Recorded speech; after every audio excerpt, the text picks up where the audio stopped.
Hello, everybody. Welcome back to the Kpush podcast, episode 179. How are we doing? How are we doing today, everybody? I'm doing all right. It's been a while since I recorded one. The date of today is March 23rd. I don't know how that happened. Does anybody know how March 23rd happened? It feel like it snuck up on us like John Wick. I'm a little confused. I don't know. Whatever. Time hasn't been real though for quite some time for me, and apparently my entire generation says so. Apparently, everyone in my generation says that time after COVID just doesn't exist. Apparently, when you lock an entire generation inside of their house while they're their most horniest, they're just gonna get high, and they're just gonna disassociate with reality. It is what it is, cuz you just. That's what Generation Z is. We were just inside for high school, and we did a lot of drugs, I think, collectively. We did a lot of drugs, and we spent a lot of time online, and that melts your brain. So, here we are, 2025, March 23rd. No idea how we got here. It's been like a month and a half, I want to say, since I recorded the last podcast with Joey Cash. And again, I have no idea where like 5 or 6 weeks went where I wasn't recording a podcast. I mean, it doesn't look like that for you guys because there's always a fucking episode ready. Because I'm a genius, actually. Because I'm actually a genius and I know how to plan things out. You're welcome. For Mom. You're welcome, Mom. The only one listening. The thing is I didn't realize how much stuff happened in between. So we have a lot to talk about. Like I got sick right before the big show. Remember the big show that I was doing with Along for the Vibes? We did a big show. And we had big numbers. And by big numbers, I mean we had 40 people in total. That includes the people who are watching online, which was mostly my family members. But a win's a win, okay? A win's a win. And I'm taking anything I get. This is one of the things I learned about doing stand-up comedy is you just take what you get. If you send a link out to people and the only person who hops on your live stream is your grandma, you just say hello. You actually just say hello and thank you to grandma for joining, okay? Because what are you going to do? You going to kick them off the stream? I don't think so. So I got sick like right before that, so it was always a big fucking joy trying to figure out the sound equipment. But that being said, we figured out the sound equipment. We figured out the sound equipment at Along for the Vibes show, and I'm very proud of myself. Can I just say that? Am I allowed to feel proud about myself? I feel like I'm not allowed because I'm a comedian in Austin, Texas, and I haven't been on Kill Tony, but I'm going to feel proud about myself for this because I actually did bust my ass for 3 months. Sorry, Zins make me burp sometimes. I actually did bust my ass for like 3 months, and I went through like a lot of fucking long nights of just Googling and talking to ChatGPT. I'm actually an amateur sound guy now because of the conversations I've had with ChatGPT, and that's a little concerning, but it helps me, and I don't want to think about it. I actually don't. There's no use in thinking about these things. There's just no use. Like being like, oh my God, my education, I got an education on sound equipment. You know, I'm like a kind of semi-professional sound guy, you know? And they're like, well, where'd you get your education in sound? And you just go, you know what? I actually learned it from ChatGPT, okay? I actually learned it from him. And that's good enough. That's actually good enough. But I'm actually kind of proud of myself because now I have the ability where if you have a show and you want it live streamed, no matter the equipment, no matter what instruments you have, no matter how many people there are at that show, I can put it on. Crystal clear, babe. Crystal clear sound, babe. The type of crystal clear that P. Diddy likes on his butt cheeks. You know what I'm saying? It's just got that smooth oil. The smooth oil that P. Diddy likes, cuz. He just likes.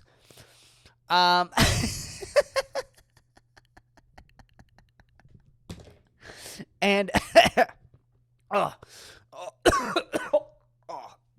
I really need to stop taking Zins. I gotta take this out. How do people just have that in all day long? I made it to like what? I put it in right before the pod, so like 10 minutes.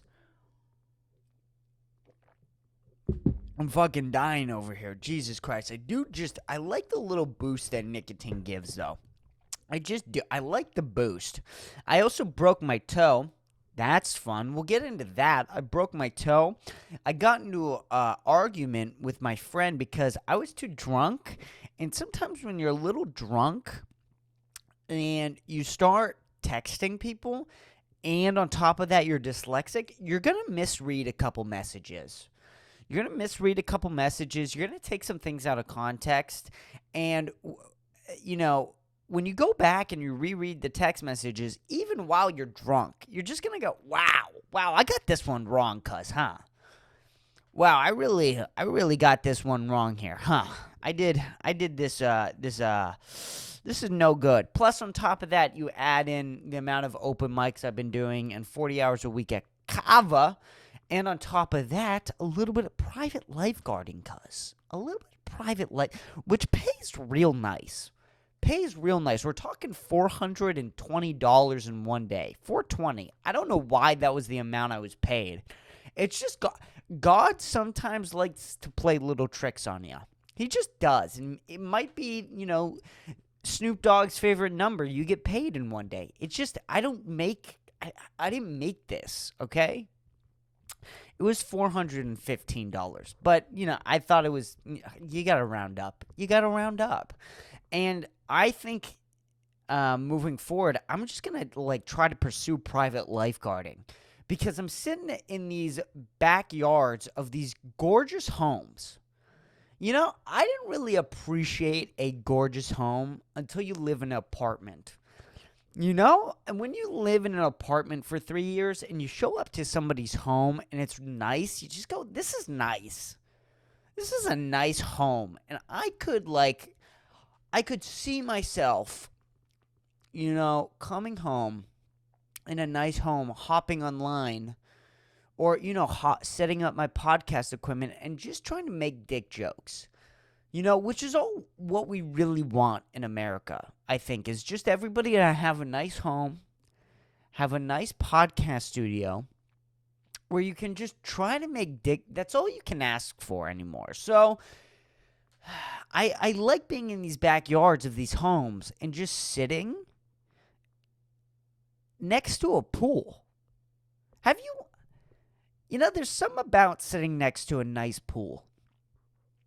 A nice, infinity pool? These pools, they go over the edge. It doesn't look like it ends. It doesn't look like there's barriers. And it feels differently swimming in it. And I know that you go, really, what's the difference? And I can't even really describe it. But it does feel different. And you're only going to get that feeling if you have a privileged job like me, where you go around to rich people's homes and you give their kids swim lessons and you get paid a lot of money and it's all under the tax. It's all under the table. And Donald Trump's tariffs won't affect my swim lessons, okay? Because they're in America. So if you're complaining about the tariffs, why don't you just give swim lessons? That's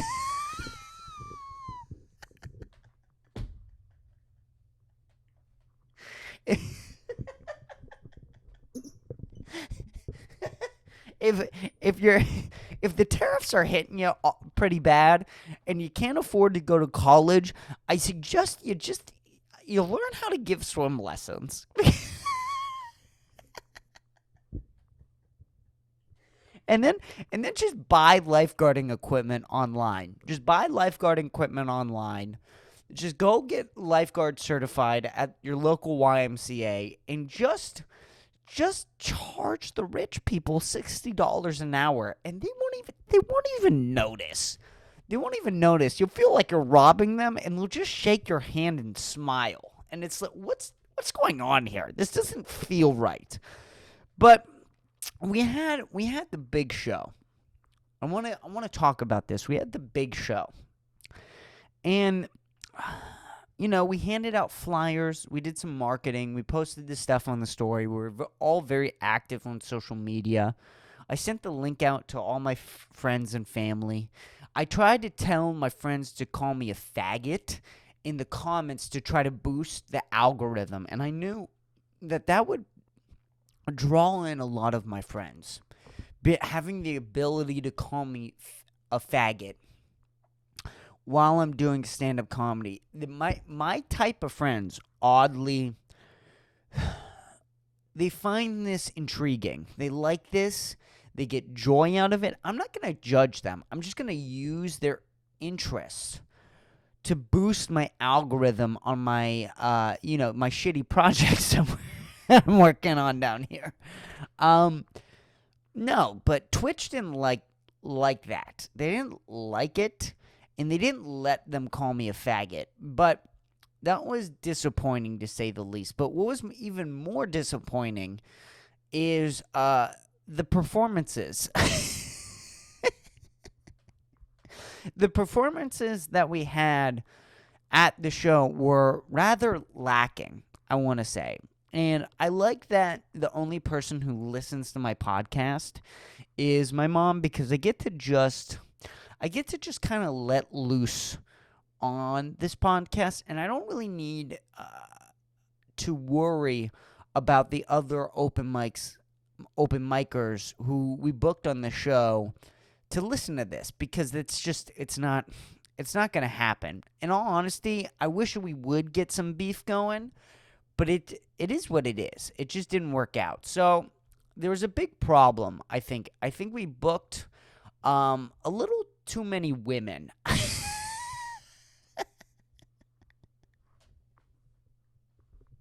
We booked a little too many women, and we had a white rapper, which those two things together, too many women doing stand-up, and on top of that, a white rapper is no good. It's just, it is what it is. It's just no good, and it's not a good look. So two of my coworkers came. They didn't really speak English, so I don't really know if they enjoyed the show or not, but they came, and that was awesome. And I'm very appreciative to God for somehow giving me some coworkers that actually somewhat give a shit about me enough to come to a comedy show that a 21-year-old is help producing on a Friday night. You just have to go. You know what? Thank God. You know what? Actually, thank God for that you gave me that. Because then a lot of people don't even have that. They don't even have coworkers who will come to their shitty stand-up show. It's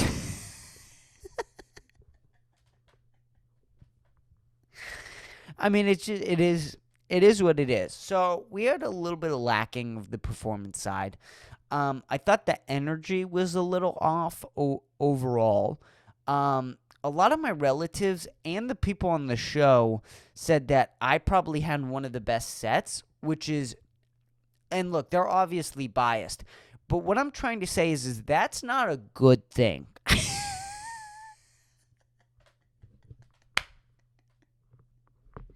What I'm trying to say is if I have the best set on a show, or if that's even up for debate, we got a real problem.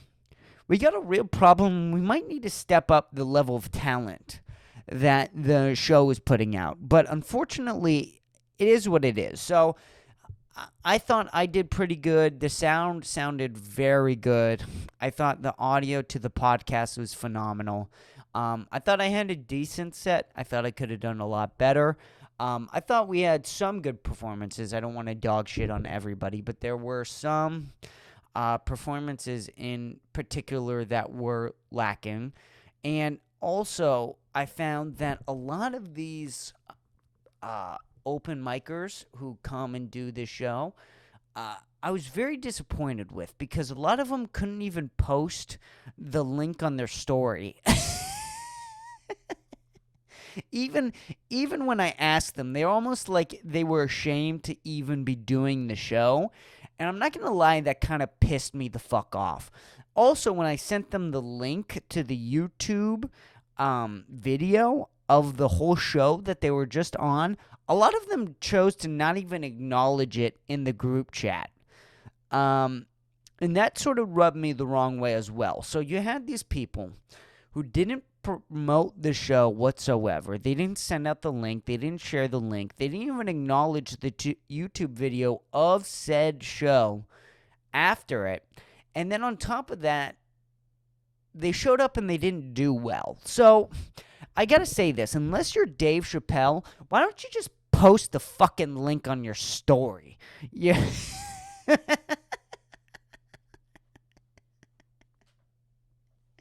You know? You post the fucking link to your 200 followers on your Instagram stand-up social media profile. Just post it on your story, you dickheads. I don't know, like, what to say about it. There was this one comic in particular who literally has, and, I won't say their name or whatever, but they literally have nudes. They have pictures of themselves naked on their Instagram, and yet they're too good to post my Twitch link. Fuck you. Fuck you and your saggy fucking titties. Nobody asked to see. And then on top of that, you're not going to promote it, and you're going to show up and have an amateur set. Little disappointed. Not going to lie. Little disappointed. And me and Courtney are obviously talking about how to fix some of these issues. We're talking about maybe writing list downs of people who do promote the show, people who are willing to try to bring people in. We've talked about maybe making it a bringer show, so that you have to either bring people into the live stream or bring people in person, so we can really pack that thing out. But overall, the turnout was pretty good. We had like 10 normal people who just showed up. 2 of them were my coworkers, to be fair, but we had like 10 normal people. We had about 10 comics in the room, so we had 20 people in person, and we had about 20 people on the stream. So we had about 40 motherfuckers watching the show, and that was the first time we've ever really promoted the show. So, it could be better. These things always can be better, but I'm very glad that, we have something to build off of. And I'm really proud of that. I also was kind of annoyed, though, with the show, is that the fact that next week's show was a lot better, cuz. We had this musical guest called The Strange One. And, dude, this guy just fucking brought it. He just brought this energy. He had some raps. He had these really good beats that he makes himself. We actually got a copyright on the YouTube video for using his songs, which I thought was pretty fucking cool. And it was just frustrating, because it was almost like if we could have only had gotten this last show for the big show. But obviously you can't. Shoulda, woulda, coulda. It is what it is. But you can see how we can have a lot of room to grow. And that's fucking huge for somebody who's working on a show at the age of 21. It's just a big deal for me. For me, it's a big deal. I'm not saying in the grand scheme of yes, of course, we're in a universe and we're on a planet that's floating from a son, and Tony Hinchcliffe is bigger, and Joe Rogan. Yeah. Of course, all these things are bigger than me, but for right now, for my age, for my current abilities as a stand-up comic and as a, now I guess sound guy, it's a big deal. And I have a lot of room to grow in a lot of different aspects. I have plans to start taking piano lessons with one of the guys who also runs the show. And I'm just fucking excited. I'm just excited. And, I've kind of realized that I'm enough for what I am. And I've started to not hate myself. And it feels good. Can I be honest? Not hating myself actually feels pretty good. And just showing up every day, doing what the fuck I can, which is having a podcast, going to a bunch of different open mics, trying to get my shit tight for Kill Tony, while also learning Spanish. I'm having fucking conversations at work in Spanish. Little bit, very little bit. Most of the conversations revolve around the kitchen. But nevertheless, I'm proud. I'm proud of myself. And it feels good. It feels good, and I feel like my stand-up is going to get better because of it. I feel like you can be a lot more funny when you're not constantly at war with yourself. And that's huge. And sometimes, I'm not saying I'm perfect, and I'm not saying that I don't slip. Obviously, I feel like I slip a lot. But I feel like I'm finally starting to change. And also, I keep having this thing where, I constantly feel like I'm not doing enough. Oh my God, I'm not working out enough. Oh my God, I'm not writing enough jokes. Oh my God, I'm not going to enough open mics. Oh my God, I'm not doing enough podcasts. Oh my God, I'm not working enough. Oh my God, this and that.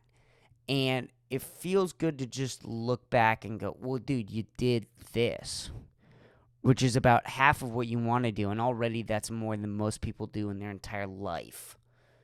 And that's pretty fucking cool.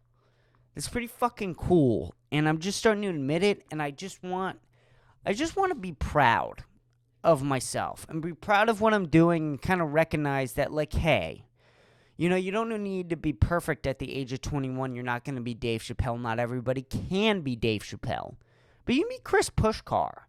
And that's pretty cool. It's pretty cool when you get to live in America. And you know what else is cool about Chris Pushkar? Is that he breaks his toe when he gets too intoxicated. That's also pretty cool. When you get a little too intoxicated, sometimes a toe just snaps. It is what it is. It just snaps. And I also found out that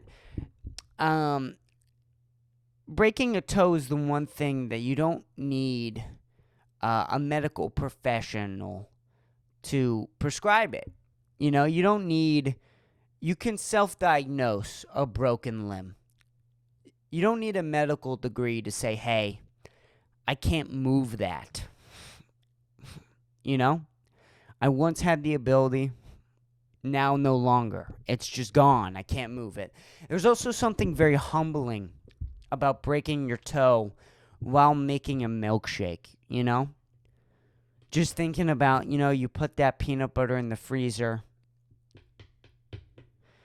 because you think it would make the milkshake taste better on your one day off, on your one cheat day. And then you just watch it slip out of your hands directly on your toe. And you sit back and you go, whoa, wait, hold on. My ancestors fought woolly mammoths and bears. And my foot just got taken out like Chuck Norris by a peanut butter jar. And then the peanut butter jar just looks back at me and goes, yeah, fuck you. I'm fucking peanut butter. And you go, well, wait, what? The human race has conquered the planet. And then peanut butter just, you know what? Yeah. Fuck you. I'm motherfucking peanut butter. And then you're having a conversation with a peanut butter jar because your toe hurts so bad that you actually just slip out of sanity. just for a little bit. You just slip out of sanity. And you're looking at a peanut butter jar and you go, we made you. And it looks back and it says, yeah, you made me and I'll take you out. Because I'm fucking peanut butter. And so I've been dealing with a broken toe, which has sort of affected my motivation to go to the gym, shall I say. But nevertheless, the shifts at Kava have been a lot more painful. It also is just odd pulling up to like a private lifeguarding event limping. It's not a good look going, you know what, I'll save anybody here, but I might limp while doing it. I might just have to limp while I carry you out of this pool.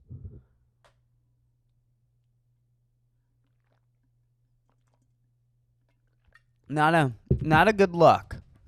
Not a good look saying, you know what, I'll save your 5-year-old. You just gotta let me limp over there. It's just... it's not a good look. I don't know. There's not really a transition. But again, would you come to this podcast for coherency?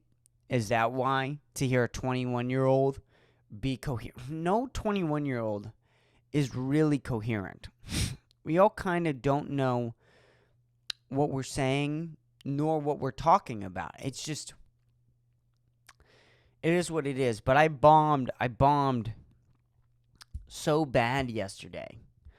And I was doing the toe bit, the broken toe bit, the one that I just gave you. And I was so confident that it was going to work because I went to 3 open mics last night. And the first 2 I went to, I did really well with this material. I got this joke about how all Mexicans in crime dramas always dig a hole whenever they kill somebody. Rather, every other race of character needs a big fucking plot story of how they get rid of the body. Just a big explanation, you know, like Breaking Bad, you got the vat of acid. Marty Bird in Ozark, you got the funeral home. Omar Barksdale in The Wire, he hides the bodies in abandoned buildings. But Mexican characters, they just always dig a hole. And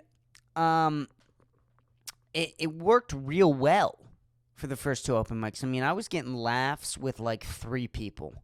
And usually if you can get a laugh with 3 people, that means that it'll work with a large crowd of people. And I went in confident, and I made some like shitty crowd work jokes. And I think I lost them with the crowd work because it just ate dick.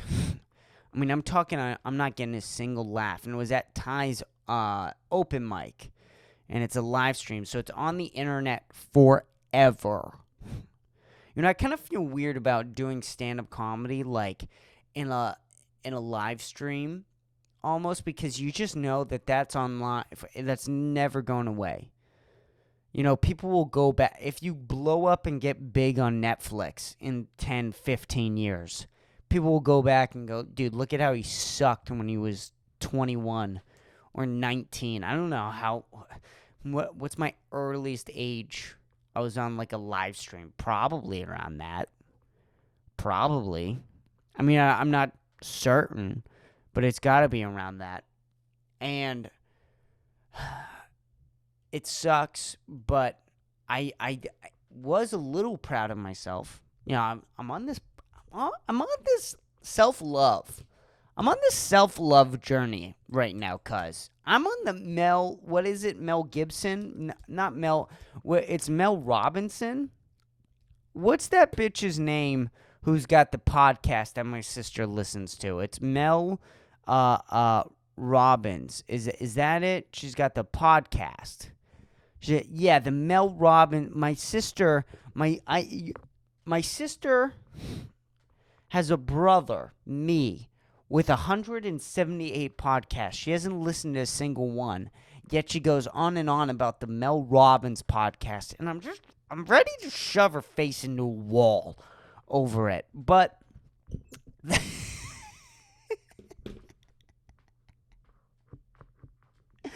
But I was a little proud of myself because after I bombed, I wanted to drink alcohol and smoke weed. And I just came home and I ate 2 burritos and I masturbated. And that feels a lot healthier than drinking and smoking weed. It might not be, but there's something about a nice jerk off and 2 nice turkey burritos that just makes you go, you know, that's my headspace. That's my meditation. Is 2 nice burritos with some nice macros, and then just a nice bust, a nice fucking bust. That's the way I cool down after I bomb. But you know, I was kind of proud of myself because I reflected, and then I got up this morning. I went to work, went to the gym. Now I'm here. Now I'm here talking about how I bombed last night. So clearly it clearly it affected me in some way. And we're 30 minutes in. So if you've listened to this much, you're just committed. So just take a second while I blow my nose.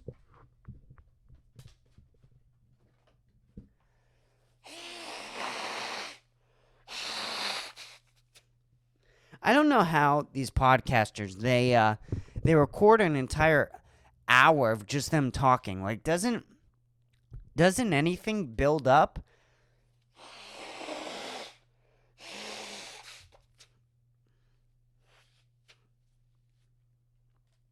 Or maybe it's only people that smoke weed, that smoke way too much weed, that just have all this phlegm in their nose constantly. But it is. So that was my past month of nonsense and insanity and the shit I went through. So now we get political, and the most political person that's being talked about right now, or it seems to be, is Tim Dillon.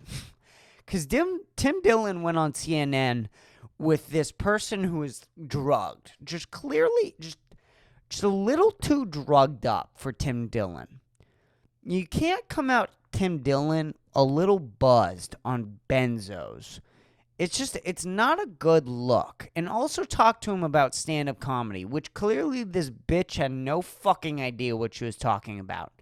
It's always hilarious when somebody goes, you know, I'm studying, or I've done a lot of research on stand-up comedy. You just go, wait, what? What do you mean you've done a lot of research? She just kept saying, you know, the people I've talked to. Who are you talking to, you faggot? What's happening here? And I think it took every amount of strength in Tim Dillon's body to just not look at her and go, you're a dumb bitch. You're like actually a dumb bitch. And I also appreciate Tim Dillon for bullying CNN into posting the full interview. But it is a problem. I do want to say this. It is a problem when the most political person is just a comedian talking about stand-up comedy. Like, how is that politics? You know, that just doesn't seem like a good formula for a society where everybody's looking at a clown and going, what's this guy got to say? You know, what does this guy have to say? And this is coming off of the back end of the Dave Smith, Douglas Murray debate on Joe Rogan. And that also dominated for about like a month, maybe a month and a half in the podcast realm, which is just, you know, the mainstream media now. It's just podcasts. Not this one, though, of course, but others. And so it's a little concerning when Dave Smith just takes over the podcast realm, and then right after that, just Tim Dillon takes it right over. And everybody's talking about them instead of, I don't know, what's Trump doing in presidency?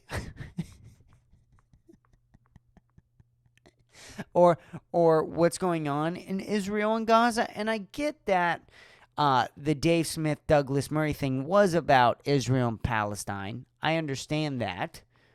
But also, should the conversation revolve around a comedian? Probably not. And the thing is Dave Smith keeps going, well, there's nobody better. That's the problem. That's actually the problem, is when there's nobody better than a comedian. And I actually agree with Dave Smith and Tim Dillon on this point. They probably would both make this point, is the reason why everybody's listening to them is nobody's better. And it's good that people are listening to them because at least they're genuine. And that's a great point. But the thing that's the problem in that logic is that nobody's better. Nobody's better than dancing clowns. And so when you have dancing clowns running the show, it's not a good formula for society to just keep on going. You're just going to have a bunch of jokers running around soon. You're going to have a bunch of Luigi Mangionis running around going, you know what, I listened to Tim Dillon, and I decided that CNN just needs to be taken down once and for all. You know? It's not good.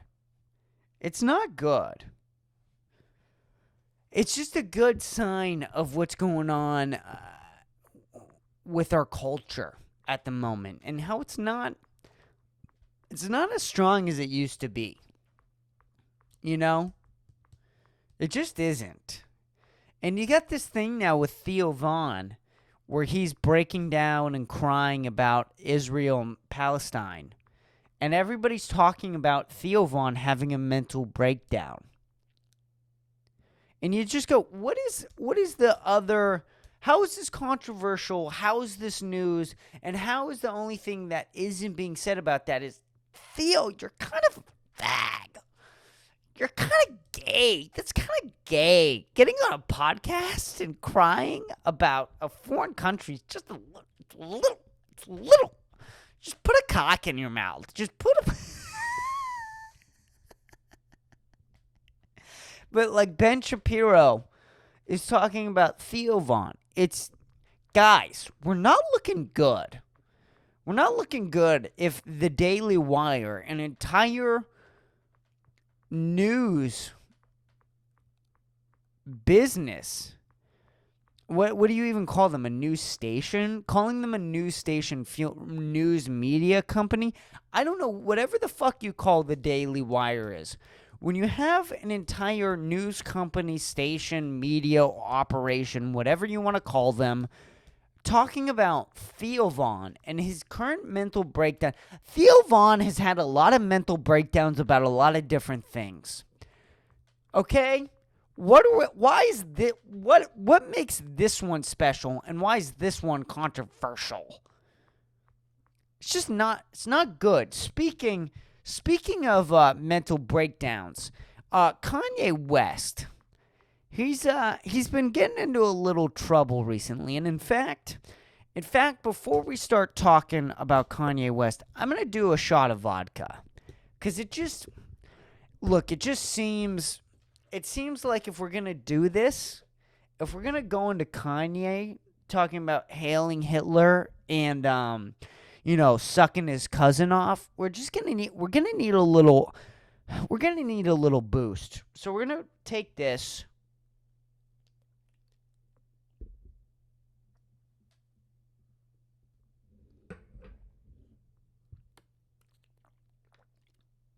I'm gonna put the Zin back in my mouth.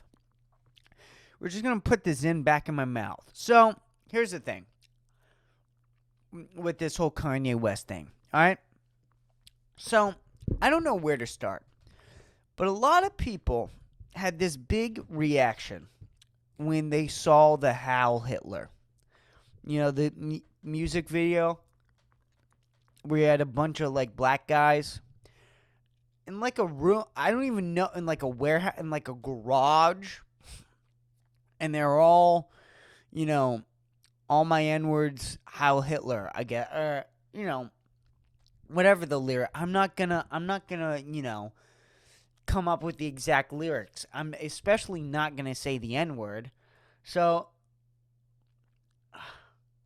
this Zin is just moving around in my mouth. It's like doing a little dance. I can't get in a comfortable spot here. So here's the thing. I understand that people are upset by this Hail Hitler thing. Like, I get it. I get it. I understand how people would find that offensive. I understand how someone would look at that and go, that's not tasteful. That's probably not in the best interests of humanity to have Kanye West, going, how, it's just not a good look. Not a good look, not tasteful, not artful. Whatever word you want to use that could be a positive description on something, it's not that. And I get that. But the one thing that really shook me with this Hail Hitler thing is how everybody was shocked. Like how everybody was like, whoa, can you believe this? And it was like, yeah. Yeah, I actually kind of saw this coming. You want to know when I saw this coming? Is when Kanye West talked about coming in his cousin's mouth. Actually. That's actually when I was like, well, anything's up for the table now. I mean, anything is up for the table. If you make a song talking about sucking your cousin's dick, or sucking your cousin's dick, I don't know, whatever, I don't, it doesn't matter. The thing is, when you go to that level, anything is on the table. Anything's for the taking, including Heil Hitler. So when every podcaster was going on their podcast going, can you believe Kanye West? Can you believe Kanye West would say, can you believe? As if the guy 20 years ago didn't say slavery was a choice. Do we forget who Kanye West is every 2 years? I swear every 2 years we forget who this guy is. Because he drops a album and it's good and it's great and whatever. The last couple haven't been that great. I know Joe Rogan and everybody else wants to suck his dick. But the reality is the past couple records, he hasn't had a real great record since Yay. Since the Bipolar album. Jesus is King was fine. It was fine. It was what it was. Donda, that was the other album, right? The album with his mom. Yeah, that was fine too. It's some good songs, but it's not Kanye. It's not Kids See Ghosts. It's not fucking Life of Pablo. It's not My Beautiful Dark. It's not this. And so people forget who Kanye is, but he goes through these bursts of having these mental episodes. And before he released the Heil Hitler music video, he makes a song talking about sucking his cousin off. And then people are shocked when he heils Hitler. Are you stupid? Are you stupid? Imagine this. Okay? Somebody comes into your home. Somebody. It doesn't matter. Just some guy. Your friend, cousin, your mom, dad, whatever. They walk in and then they go, listen, I used to suck my cousin's dick. And they say that to you. And they say it with a straight face. In fact, they say it more with a straight face. They pull out their iPhone and they play a song that they made talking about sucking his cousin's dick. And then 5 minutes later, he goes, Heil Hitler. Are you that shocked? You can find it offensive. You can find it distasteful. You can find it not nice. You can find it all those things. No problem with that. Are you shocked? Really? Really, are you surprised? Are you fucking shocked that the guy who just said he'd suck his cousin's fucking dick because he's a fucking faggot looks at you and goes, you know what, Heil Hitler? Are you shocked? Really? Really, are you shocked? Are you stunned to the bone? Are you standing there going, I can't believe he said that. That's so, oh my God, that's so crazy. That's so crazy that he would say that. Really? That's your reaction? Again, you can say to the guy, listen, dude, you need to leave. You're showing up. You're talking about sucking your cousin's dick. You're talking about heiling Hitler. You need to go. I get that. But are you shocked after he tells you that he sucked his cousin's fucking dick to the point of ejaculation in his mouth that you're going, well, everything else he's going to say is going to be normal. It was just that one thing that he said. And the way people ignored the sucking of the cousin's dick bothered me. Like it didn't happen. A month ago, I mean, it was like a 3-week transition from sucking his cousin's dick to heiling Hitler. And people are going, can you believe that? Yes! Yes, I can't believe this! Are you retarded? What do you mean you can't believe this? This is crazy. Nuts. Absolutely nuts. But, like Kanye West, most people are retarded. So, I mean, I get that, but just slow down the retardation a little bit. The next time somebody walks into your house and says, I sucked my cousin's dick, don't be surprised if they throw up a sign that suggests they might have an affectuation for Hitler. Don't be surprised. Don't be surprised and don't be shocked. Because it shouldn't be. It shouldn't be shocking to you. Anyway, he's posting on Twitter now that he's done with the anti-Semitism. He's done with this anti-Semitism, and he feels bad for all the hurt he's caused, and he loves God. Now, my real question is he done sucking his cousin's dick? Because everybody forgot. It's almost like he released the cousin dick sucking thing, and then some people who listened to the song, who thought about what that meant, were like, wow, that's bad. I mean, sucking your cousin's dick is bad. So to distract people from the fact that he sucked his cousin off, he's going to hail Hitler. And then he's going to apologize for it. And you'll never remember the dick sucking. You'll never remember it. Because remember how he howled Hitler? Remember that?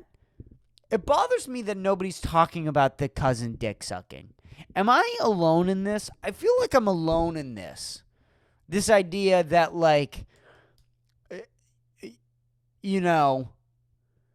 I mean, it goes back to the South. Isn't this the thing with, the KKK? Is that they don't like blacks, they don't like Jews, but, sometimes they might, slip a dick into their hot cousin? Isn't that, a thing with the South, with, the Confederacy? This is, a stereotype.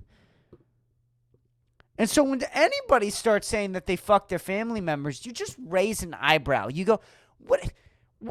How do you feel about, the South Side of Chicago? What do you feel about it? How do you feel about the Confederacy? What you think of Hitler? You just raise an eyebrow. This is a thing. This is a common trope. it just throws everybody off because Kanye's black. It just throws everybody off. Throws everybody off that he's got a little bit of melanin in his skin. He's got a little bit of melanin in his skin. And so, when he starts talking about sucking his cousin off, but he's got that melanin, you don't make the correlation to the KKK or the Confederacy or people down south. But this is a thing. People who fuck their cousins don't like the Jews. Sorry. It is what it is. It is what it is. If you look at your cousin and you get a boner, you might not like the people who run the banks. Sorry. It is what it is. I just don't like this idea that people are surprised by it. I don't like it. Don't like it one bit. Speaking of being surprised, Katy Perry, quote unquote, went to space. And surprisingly, the one person who came out and really spoke out against this was Wendy's. The people with the Frosties. The Wendy's Twitter was telling people to send Katy Perry back to space. Corporations are just becoming a little too gangster, huh? A little too gangster, might I add. It's just crazy. Like, it's just not. And by the way this dominated this space for everybody, and the way it was all based on hatred, is very entertaining and interesting, but also proves the point, right? You want to get some attention? Go to space. Go to space as a white woman and act like a white woman. Go to space as a white woman, act like a white woman. And the most white woman thing ever, right, is recommending that you should do what they're doing. It's like the most white woman thing. I'm doing this. It worked for me. Now you need to do it. I went to therapy for 13 years. That means you should do it. Well, wait, hold on. But that would have cost how much money? Well, yeah. But I'm a white. I have the money for that. I'm a white woman. You should get Starbucks every day. Yeah. How? But that's like how much money? Whoa. Wait, what? We're thinking about others and what they have and don't have? What are we doing here? And that was like the epitome of this Katy Perry thing, where she went to space. She did that. Oh my gosh, yes, bitch. She went up there with her Starbucks coffee and a fucking sunflower. I mean, a literal like daisy. She brought a flower into space. Comes back and is like, everybody should do this. Changed my life. Not everybody can do that. Okay? Just like not everybody can get away with talking about sucking your cousin's dick. Okay? Not everybody is Kanye West and Katy Perry. They get to do things that other people just can't do. Don't rub it in our faces. Don't say that we should do what you're doing. You know, there's this like thing now with like rich people where they're recommending what they're doing to like poor people. It's like crazy. It's like worse than bragging. Because bragging is, look what I get to do. I get to go to space and you don't. I get to go to space and you don't. And you're below me. Like, it's so apparent. It's so apparent when people are bragging. They're going, I'm above you. You're being a douchebag, but at least you're openly being a douchebag. There's something about doing something that nobody else can do and then saying, poor people should do it. Because it's almost worse. Because you're ignorant. You're ignorant and you're recommending people less fortunate than you to do what you're doing. And it rubs people way, way, way, way wrong than just bragging. Like, if Katy Perry went to space and was just like, I'm that bitch and you're not, you'd still get haters. You'd still get people like, what the fuck? But you wouldn't have this let them eat cake moment where you're so far gone that you don't even know you're above people.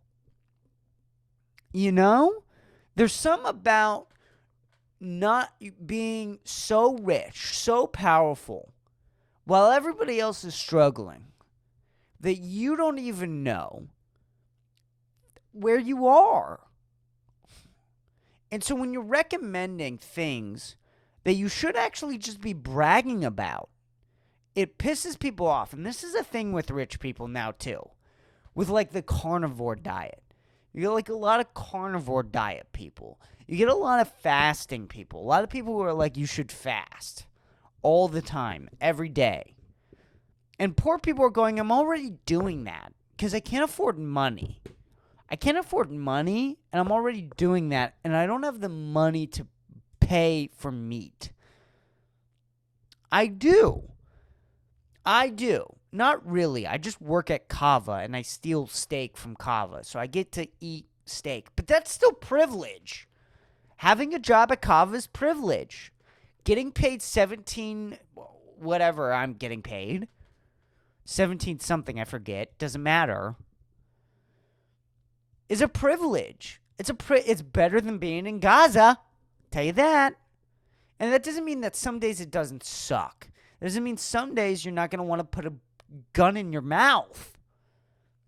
But it does mean that, like, I'm not going to be recommending to the children of Gaza to be eating Kava steaks.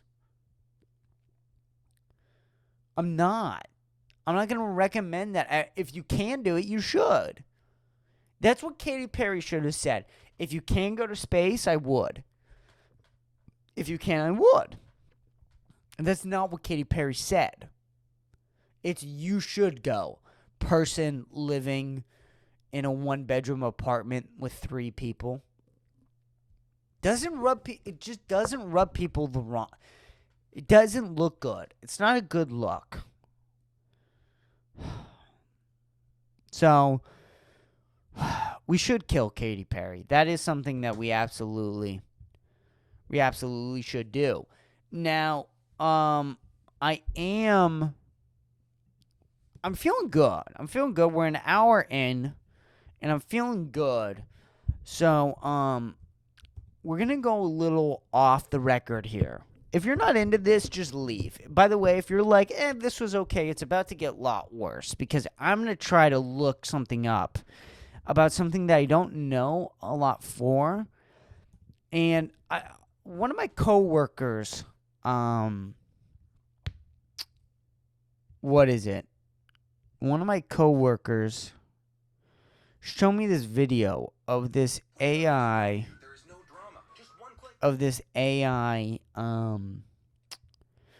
stand-up comic. And I want to say the video looks like real. It looks really real. I'm going to try and find it right now, but I'm going to have a problem finding it because I didn't pull up before. I started this, so it's just going to take a minute to find. New AI stand-up comedy.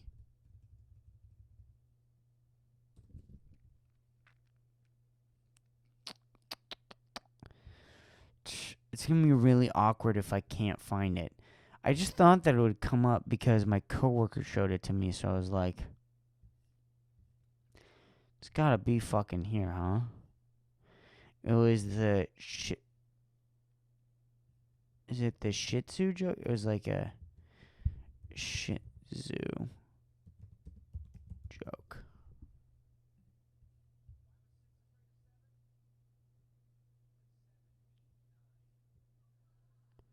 Oh, this is something different.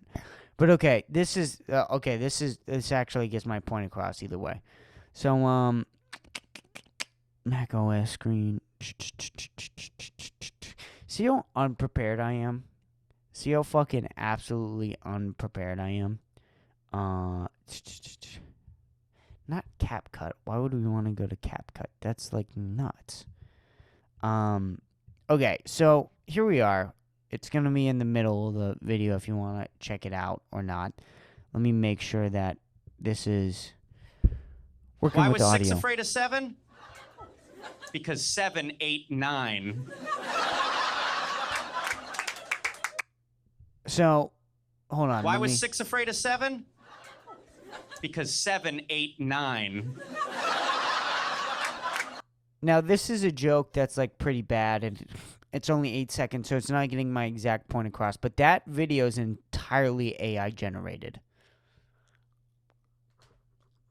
And the other video that I saw was like a dumb Shih Tzu joke. Like I showed up at a dog adoption place, and all they had was a Shih Tzu. Ha ha ha ha ha ha.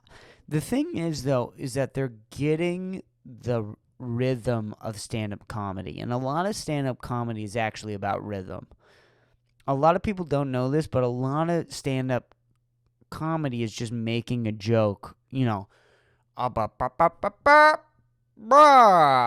ha ha ha ha ha. Like it's like this very formulaic setup punchline. You gotta let people know where the punchline's supposed to be. You gotta let people know exactly when they're supposed to laugh. And AI already has that. Like even in that clip, why did 7, 8, 9 be, or why was 7 scared of 8? Because 7, 8, 9. Ha ha ha ha ha ha ha ha ha. And obviously I'm not doing it justice. I mean, that joke's terrible. Nobody could really do that joke justice. But the fact is that it does have that like rhythmatic approach to stand-up comedy that AI has somehow figured out.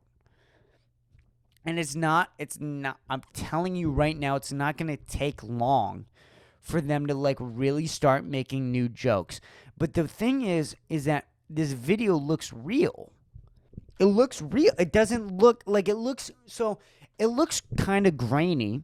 It looks like maybe a stand-up special from like the early 2000s. It doesn't have the highest definition of camera quality, but like you could show that to somebody and you could not tell them that it's an AI generated video. And unless they're like really trying to like point things out or find problems with it, it's not, you're just not going to be able to tell. You're not going to be able to fucking tell. And that should be terrifying to a lot of people. That should be terrifying to a lot of people. It should be scared because there's this like theory. You know what? What are we, an hour and 5 minutes in? I'm going to do, dare I say I'm going to do a little bit more alcohol? Because I might be an alcoholic. Am I going to do that? I think I am. I think I'm going to do it. So give me 1 second.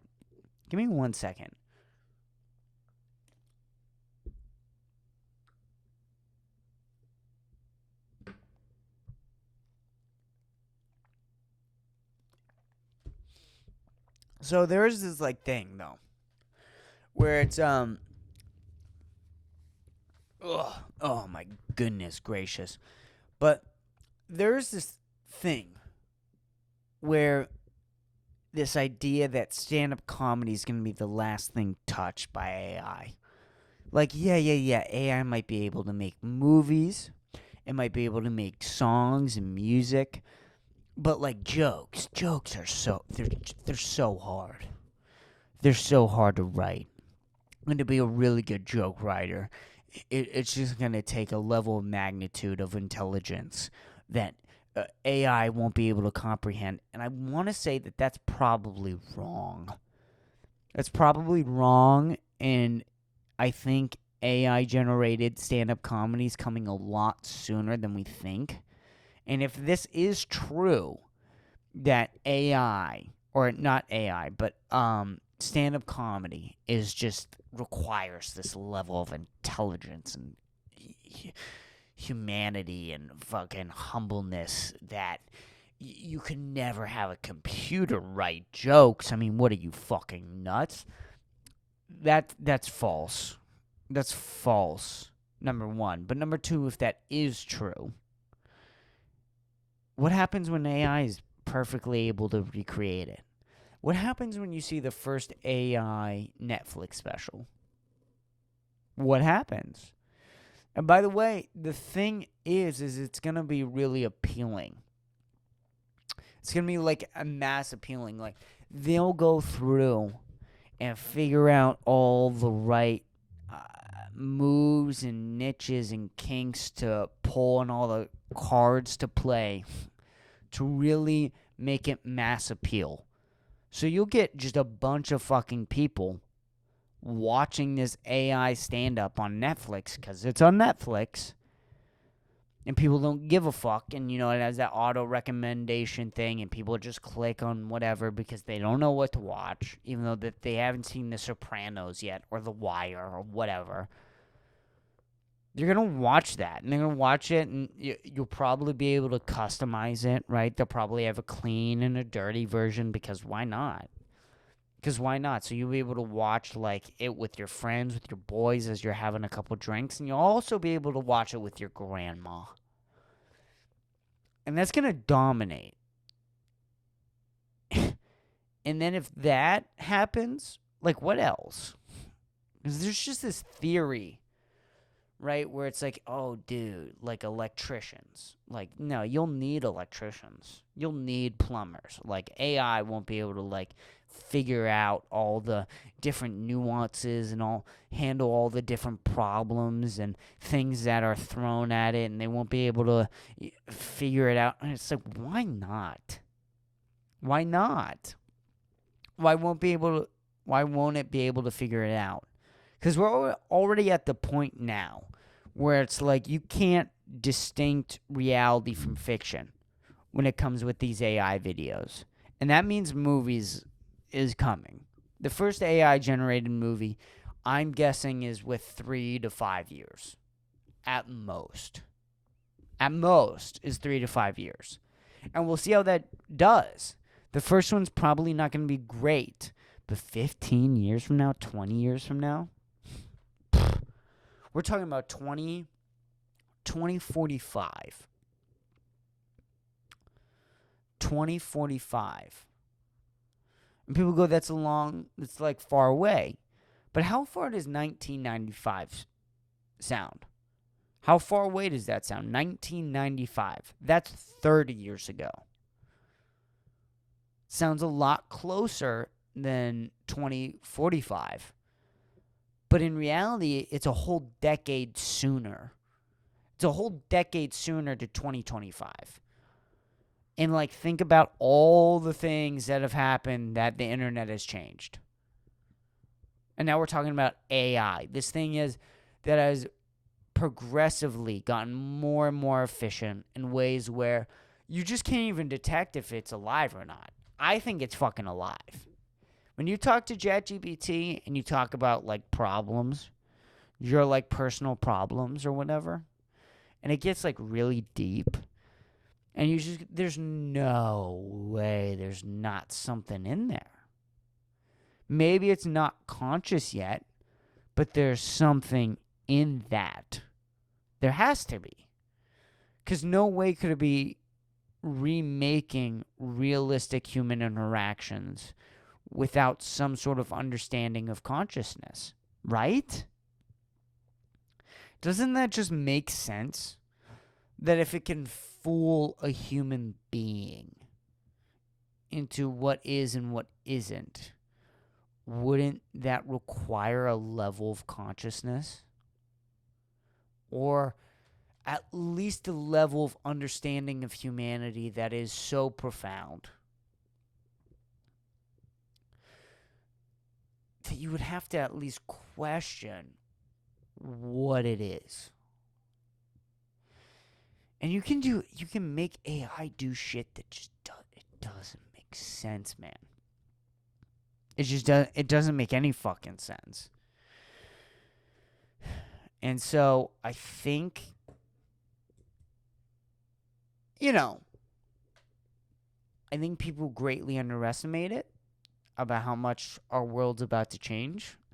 I'm at this point where I think Elon Musk is correct about doing a neural implant in your brain, where it's just that you're gonna have to join this, or you're gonna get lost in the dust.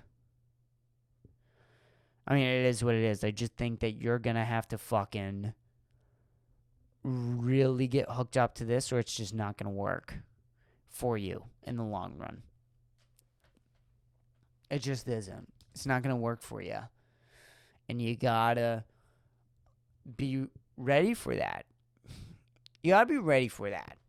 You have to. Also, I'm staring at this whiteboard right now that's right in front of me because Tim Warner was planning on doing his live stream here, and now he isn't. And I hope everything's good between us. I don't know. I think everything's good between us. But I'm kind of disappointed that he says he's going to take like another 2 months to figure out his like living situation before he gets started on his live stream. But I was actually really excited for this live stream that he was doing. I thought it was going to be really good. But I get it. He doesn't want to be using a 21-year-old's apartment and all the things that come with using a 21-year-old's apartment, which is, it's going to be messy. It's going to be messy. There's going to just be bottles of alcohol around. I mean, it is what it is. What 21-year-old doesn't drink a little too much? And I'm not saying that, maybe I don't have a problem or not, but certainly a lot of people my age are drinking a lot. And there's also this thing now where, like, oh my God, the younger generations are, like, not drinking. Who are you asking? Who are you asking? Where are these surveys being done? Well, we ask, the bartenders. We ask, like, the bartenders and the people who own the bars. You mean the people who are charging $25 for a vodka and Red Bull? You're, like, surprised that 21-year-olds can't afford to pay a vodka and Red Bull for $15 fucking dollars. And you're going, oh my God, they just must not be drinking. No. They're just getting fucked up before they go out to the bars. There's this big thing of, like, getting fucked up before the bars. And, like, to the point where it's pushing it. And nobody looks at me weird anymore. I'm bringing a bottle of vodka so I can take shots before you get into the bar. And every person around me goes, sounds like a great idea. Please, I thought I was going to have to do it. I'm glad you're doing it. And it's like, whoa. Wait, I thought no one from my generation is drinking. It's just a little hilarious, this idea that Gen Z isn't drinking, when you literally locked us inside during a pandemic through our prime, like, drinking years. Like, sophomore to senior year of high school is, like, prime figuring out your tolerance, figuring out what you can and can't do at parties. And you just had people locked inside their houses. What do you think they were doing? Not consuming drugs? This entire generation is hooked on nicotine sticks and hooked on this flavored bubblegum air that's made in sweatshops. And you think these people are drawing the line at Svedka vodka or Bacardi or Tito's or whatever the fuck they're drinking? Smirnoff, White Claw, whatever. There's also just this thing now where there's more options, right? Like, yeah, liquor sales are going to go down. You have Four Locos. You have vodka and Red Bull. You have White Claws and Trulies. You have these things that, like, white women love. White women love a White Claw. White women love a nice They just do. They, like, love it. And so, like, yeah, you're not going to see the sales of, like, Tito's and Svedka fucking skyrocket. It's not going to happen. You're not going to see people going out to the bar and spending $23 on a Coors Light. It's not going to happen. These people who are claiming that this generation doesn't drink are also the people who are skyrocketing the prices of fucking alcohol. Meanwhile, the tariffs are happening. Meanwhile, the economy is shit. Meanwhile, the dollar's losing its value. And you're going, these people, they're not paying for the $8 drinks. You go, yeah. Yeah, you set them up with fucking college debt that's going to last till they're 56 years old. If they're lucky. If they're lucky, they're gonna pay off their college debt when they're 56 years old. And so now you're wondering why they're not going out and spending a lot of money on drinks. You're like wondering that. And it's like no question to me. It's not even a thing that crosses my mind. We don't have the money. And I'm well off. I am well off. My parents, I say a lot of stuff about my parents. There's like a lot of neglect growing up. That's why I'm a comedian and have a podcast since I was 17 years old. There's a lot of neglect. Now, I was lucky. Because the neglect that my parents showed was actually because they were working. I'm lucky in that. So that when I'm 20, they have money. I'm like lucky. I'm lucky that my neglect came from love. A lot of people just have neglect. And they don't have the love. And they don't have the smart financial decision making of their parents that come with the neglect. They don't. So yeah. My mom was a little stressed out. She might have, done some things, crossed the line. A little bit of neglect here and there from my parents, but at least they have money now. I'm not going out to these places that charge $25 for a vodka Red Bull. I'm not. I'm like upper middle class. I'm upper middle class when I'm in Austin.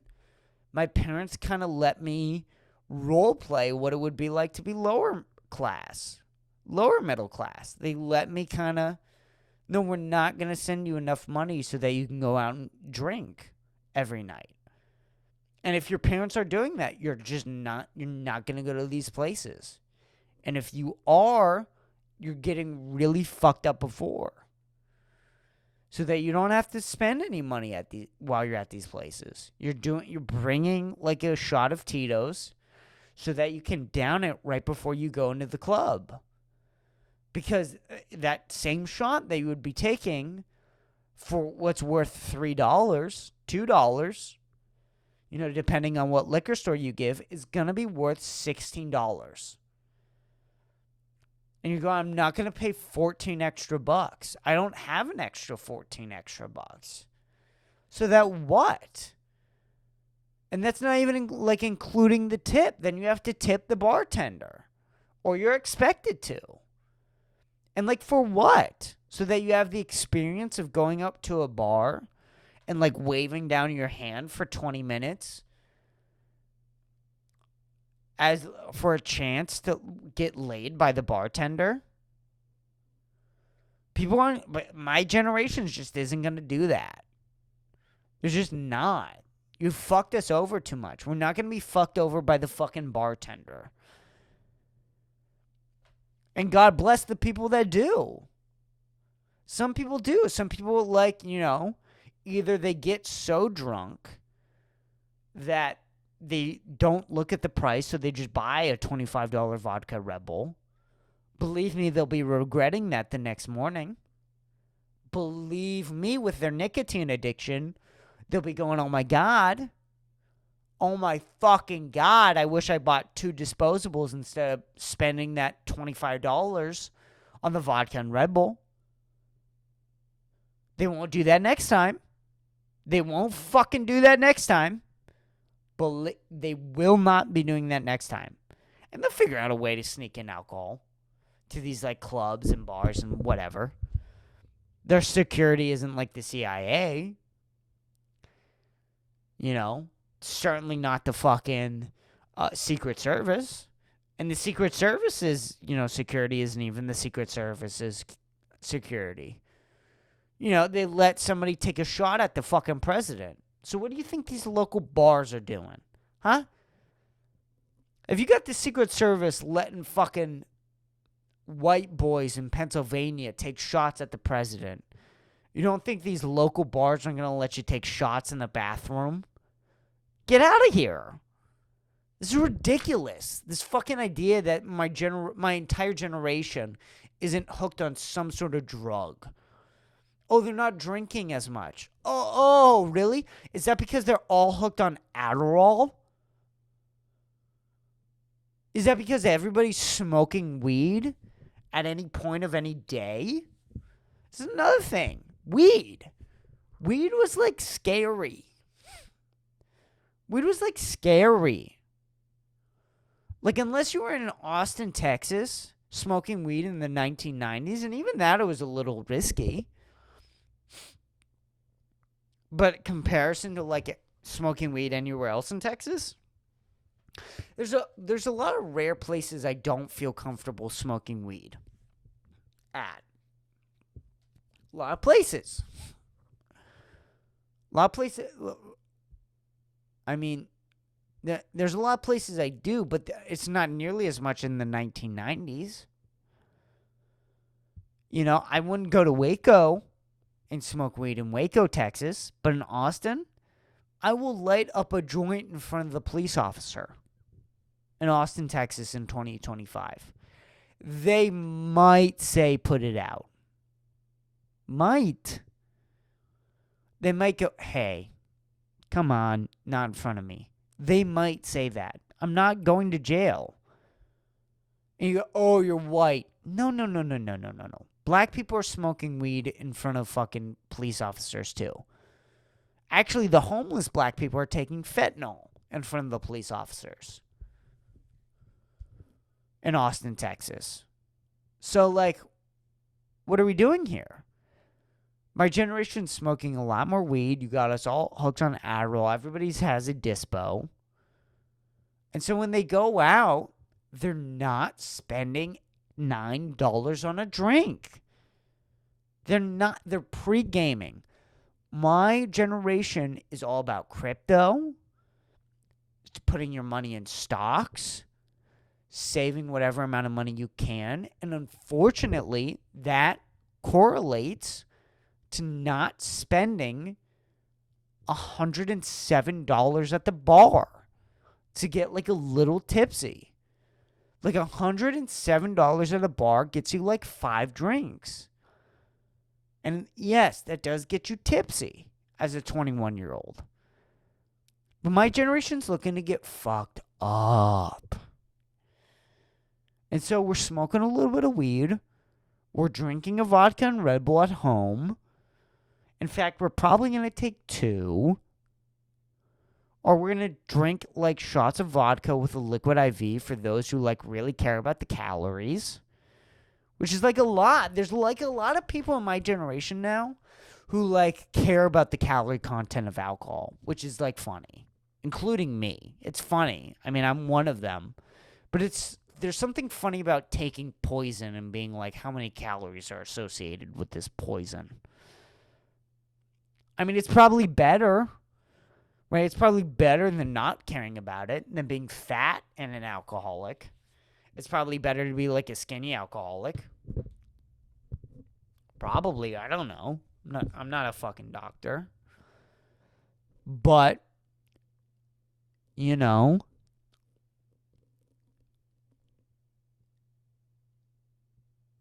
just not going to get motherfuckers spending $10 for a beer. You're just not. They want to go home. They want to, like, and then Uber on top of that. So, like, they're Ubering to these fucking places for, like, $50 there and back, usually. $50 for an Uber, including the tip. And then they're smoking weed, they're drinking beforehand, they're drinking in the Uber, and like you want them to spend money at like a bar, get the fuck out. They're not gonna do that. They're just not. It's not gonna happen. And so, what am I trying to say?